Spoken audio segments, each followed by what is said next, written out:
touch my ass by accident.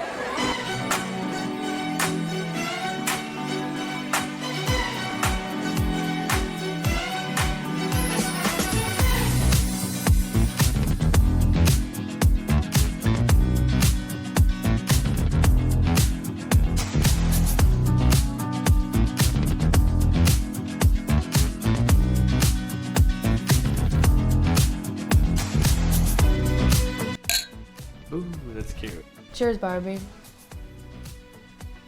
Mmm. She's 63. Oh, what an age. Ooh, do you not like your drink? Huh? I saw a wince. No. It's just gin's got a strong taste. I did not buy nice gin. No, it's not nice gin. I bought pretty cheap gin. It's like gasoline. Hello and welcome to Birds on Film. Birds on Film. Birds on Film. Birds on Film. My name is Big Dustin Wilson, joined as ever by Miss Erica Leigh. Erica, how the hell are you? Oh my god, holy shit, what the fuck? We saw Barbie.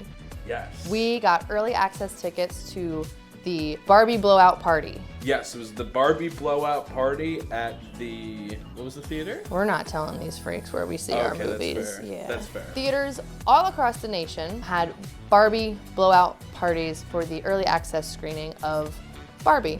And they were handing out cotton candy, they had posters, they had buttons. Look at that. How cute is that? We got a free poster. We got free buttons. They were handing out cotton candy. They had a bunch of opportunities for photos with fun backgrounds. They had a paid Barbie impersonator who was wearing like the hot pink cowgirl outfit from the movie. Very cute. Oh my god. It was so much fun. There were so many people there dressed up. Obviously, Barbie means a lot to a lot of people. So we asked some of those people, what does Barbie mean to you? Hi. Hi. Hi. I had everything Barbie growing up. I love Barbie. I got to play with a lot of my mom's old Barbies, which was very cool. Like her old cars, clothes. Had the dolls, played the computer games. Growing up, I played with Barbies. I'm a Barbie collector. I love the fashion, the makeup, and the little glimpses of the eras that you get in every Barbie doll, especially in like the 80s and 90s. That's my sweet spot. Some of my best memories with my little sister growing up. Oh my god. The only time that we could ever get along was when we were playing Barbies or watching the Barbie films. The Barbie lore. I'm a 12 Dancing Princesses girly. To me, being a trans woman, that represented femininity for me growing up. It's one of those things that you don't really realize until you actually think about it, but Barbie was there my entire life. When we were poor, I had a Barbie. When we were doing well, I had a Barbie. I want an action-packed type movie. Pull out their M16s. What the fuck? All of the Barbie merch is literally like the second coming of Christ. I've never been so happy. I've never been so into capitalism. Coming to terms with who I was and my identity, just felt like I related to Barbie a lot because she was like the representation of, like I said, like femininity. Like kind of like Small Soldiers, like Commando Elite. The Barbie movie. Before I read the synopsis, I was thinking that the Barbie movie was going to be like action-packed. Everything that has been seen so far is incredibly exciting because costume-wise and certain like lore things-wise, like pregnant Midge and stuff like that, incredibly accurate to Barbie's clothes and things that Mattel has already created and is already so adored. But after reading the synopsis and seeing that supposedly they're getting kicked out of Barbie Land and they have to navigate the real world. I don't think there's anyone in this universe that isn't excited. I feel like it's going to be one of those tug at the heartstring type movies and it's going to be boring. God damn. You're wrong. I can't wait to see. I can't wait for everyone to see, and hopefully everyone loves Barbie a little bit more. I've already seen it actually, so I won't spoil it, but it was great. It was everything and more. And yeah. This has been a long time coming. This is the final part to our big Barbie series. It's the Summer of Barbie. It really is. It's the Summer of Barbie. We did the old ones. Princess and the Pauper, Fairytopia. You can go back and watch a review of the older ones. Just two of many, but this. It's what it all was leading for. This is what it's all about. Yeah. Margot Robbie, Ryan Gosling, Greta Gerwig, director. Like, this movie is so huge. It is... Holy shit. So, I mean... Holy shit, this movie. Yeah, this movie. Dustin, I cried. Yeah, I cried too. I cried big time. Me and you have done extensive research into the film. Not extensive, but we don't really do research too much. No. So when we say we've done extensive research, that means we've done any research. I've done some research. I mean, this film they've been trying to make this movie for years. Decades. Margot Robbie's production house, Toy Chop. That's wrong. Margot Robbie has been trying to make this movie for years, and she always wanted Greta Gerwig to direct. That's who she wanted. She was really hopeful she would get her, and once she did, it was on. Margot Robbie went to Mattel and said, you have to let Greta write whatever she writes. You're not telling her what this movie's gonna be. And I read an interview that she did with Vogue, I believe, and was basically like, yeah, I thought it wouldn't get made. She was like, I really loved the script she sent, and I was really sad because I knew it wouldn't get made. But it did! And, it did in all its glory. This feels like a Greta Gerwig film. She's brilliant. Yeah, she's very talented. But this movie, you know, I went in with a little bit more info than I normally do. I was ready to see Ken's character arc discovering his own humanity. Who is Barbie without other Barbies? The allegory to girlhood and coming of age in America. I was not ready for this movie. It's very odd when a film has you questioning like the true self of man. Do you guys ever think about dying? Right? Like this movie, a question of what is humanity? What is, like, being a woman? This movie wasn't just broad strokes existential crisis. I didn't just escape into a fun world. I felt as though certain scenes and lines and media references were written for me. I was like, oh my God, how did they just get that so specific to me and what I'm going through personally right now in my life? Like, how did they do that? I think I heard exactly one of the jokes was the depressing Barbie bit. Let's air me out right now. I'm depressed. No. But I am. But like, I mean, that scene. There was a lot of vocal reaction, which I don't mind as a moviegoer. I think the film does a really good job at spacing a lot out. Oh my gosh, like, the big absolutely, it was written for the reactions. Like, Barbie Land was so meta. Yeah.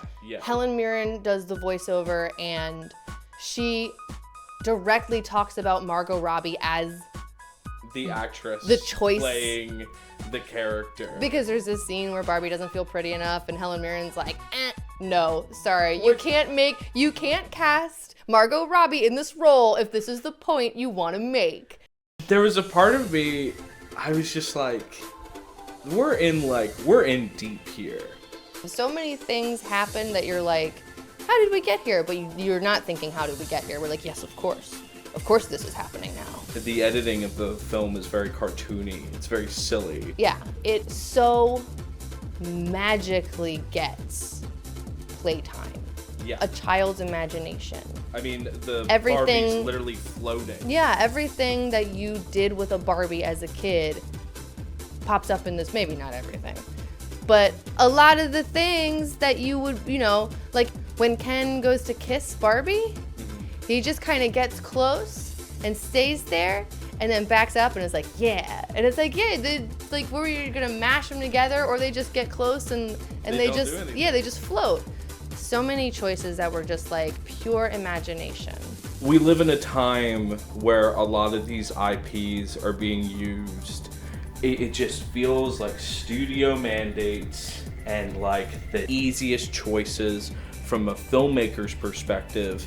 But this film, in a weird way, like Barbie took a huge swing in so many ways.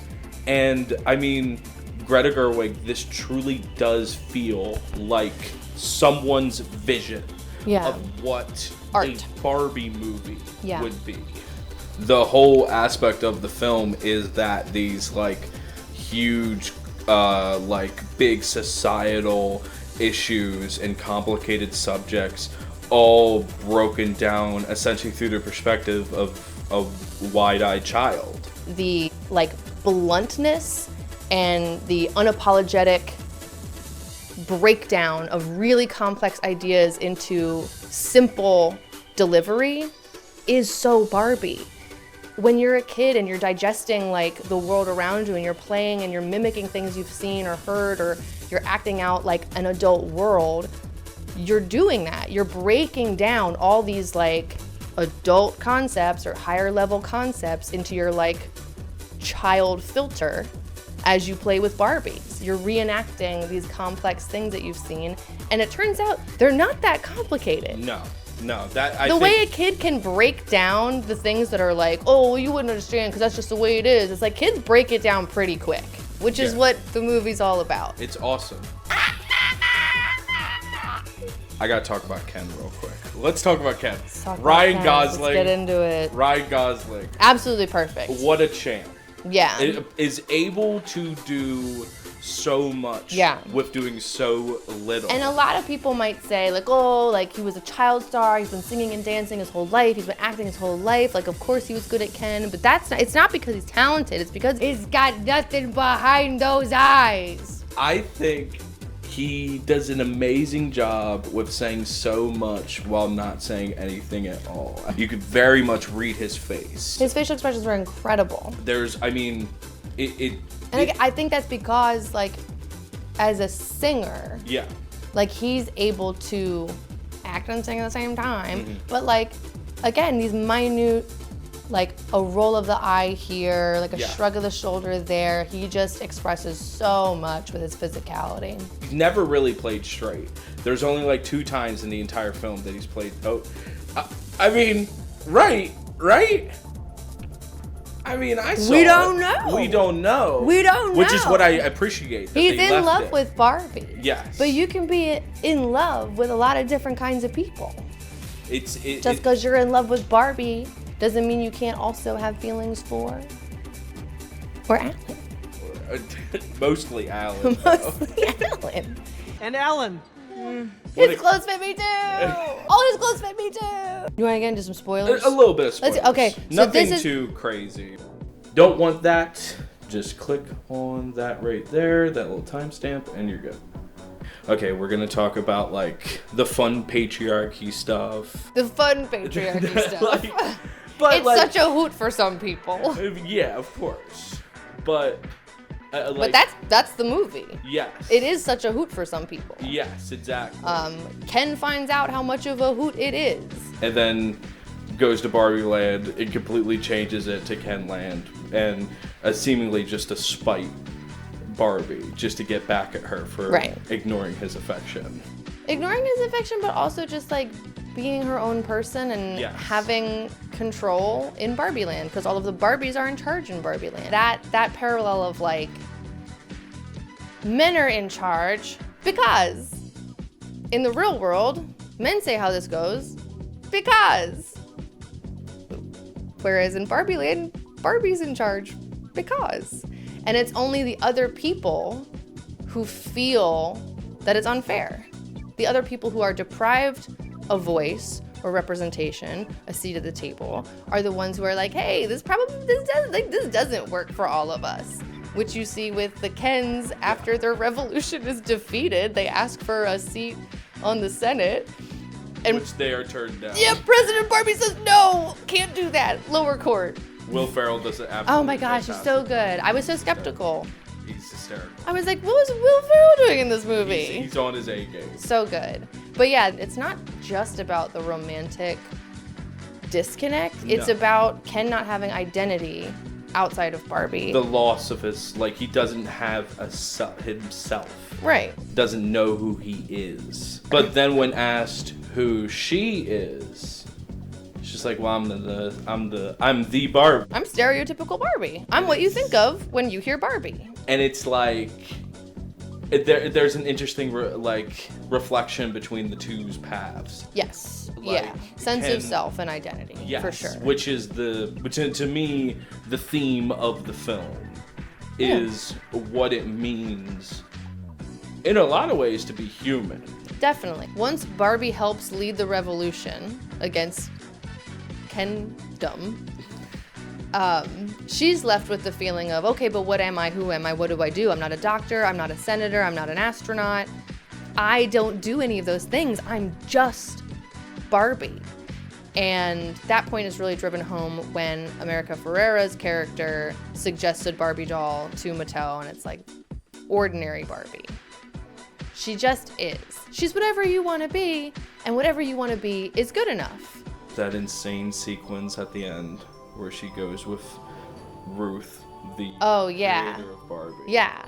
Barbie literally goes with her creator, her god. Yeah, essentially. Yeah, and we get this crazy looking void of just colors and big white space with like amorphous red tones in the background, swelling and fading, visually stunning, big, like larger than self feeling, obviously. Just this huge hum in the background. Yeah.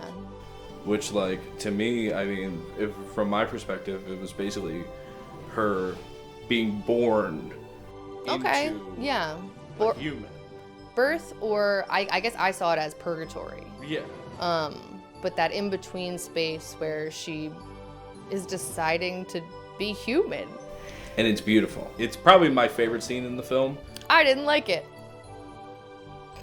Really? I didn't like that scene. Whoa. I kind of liked the ambiguity of Barbie not having an ending, of Barbie not choosing one way or another, but being okay with, like, I don't know what's happening next for me, but like, that's okay. Instead, she was like, I want to be human. I want to feel pain. I want to die someday. Well, I mean, that's what she's following the entire film, is she is learning these emotions. And Barbie gets introduced to the concept of death, and she's like, you know what? Sign me up. I fuck with this. You son of a bitch, I'm in. I would live forever. I'd be Barbie. I would be a toy. But no, it's a beautiful scene where she says she's tired of being an idea. She wants to be the person imagining. She wants to be the person thinking about these things and coming up with ideas, not the idea itself. That really, like, that whole sentence really stuck with me. Because I was like, wow, that's such a, I don't know, it's just such a moving piece of dialogue. It's crazy. She wants to be the author, not the book. She wants to be in control of her own life. And that's, I mean, you know. It's beautiful. Everybody wants a little slice of autonomy. Which is also what Ken went through, finding out that Ken is Kenough. So we're at the end of our journey, our Barbie magnum opus. It's been a long road, but we finally did it. We will ask the question now, does it honk, does it not honk? It honks. God, it super honks. It's such a major honk. We're talking this beautiful, big scale, big summer blockbuster film, large cast with so much heart and soul and so much to say. It's gonna honk for ages to come. Absolutely. Did you finish your drink? Oh, fair. We can still clink.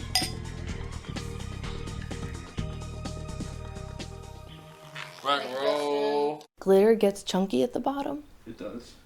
Barbie. Barbie. Barbie.